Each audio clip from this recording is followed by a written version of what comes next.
নমস্কার বন্ধুরা, স্নেহা রাইসেল ও জীবন কথা চ্যানেলে আপনাদের অনেক স্বাগত। আশা করি আপনারা খুবই ভালো আছেন।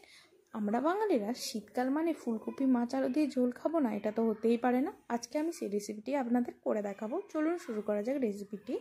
এই জন্য আমরা প্রথমেই মাছটিকে নুন হলুদ মাখিয়ে ভেজে নিয়েছি।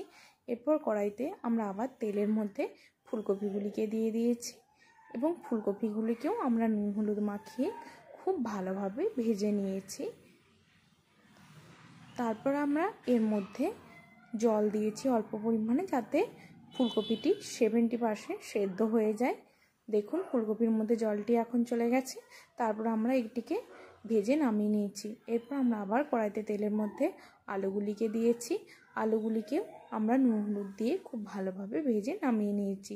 এরপর কড়াইতে তেলের মধ্যে শুকনো লঙ্কা, তেজপাতা, জিরে ও ছোটো এলাচ ফোড়ন দিয়েছি। এগুলিকে 1-2 মিনিট সময়ের জন্য ভেজে নিয়ে আমরা এর মধ্যে পেঁয়াজগুলি দিয়ে দিয়েছি। পেঁয়াজগুলিকে 3-4 মিনিট সময় ধরে আমরা ভেজে নিয়েছি, যাতে পেঁয়াজগুলি নরম হয়ে যায়।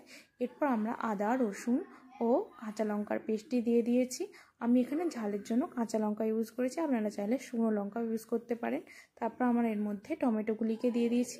টমেটোগুলিকেও নরম করে ভেজে নেওয়ার পর আমরা এর মধ্যে দিয়েছি কাশ্মীরি লাল লঙ্কার গুঁড়ো, ধনে গুঁড়ো ও জিরে গুঁড়ো ও পরিমাণ মতো নুন দিয়ে আমরা মশলাটিকে আবার কষিয়ে নিয়েছি।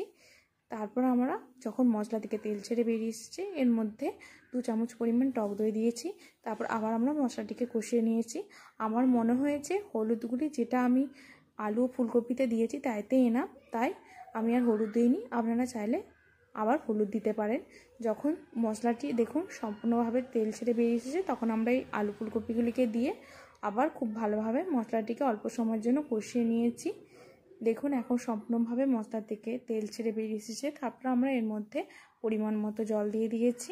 এরপর যখন ঝোলটি ফুটে উঠেছে, তখন আমরা ওর মধ্যে অল্প পরিমাণে চিনি দিয়েছি। তারপর আলু ফুলকপিটি সেদ্ধ হয়ে যাওয়ার পর আমরা এর মধ্যে মাছগুলিকে দিয়ে দিয়েছি।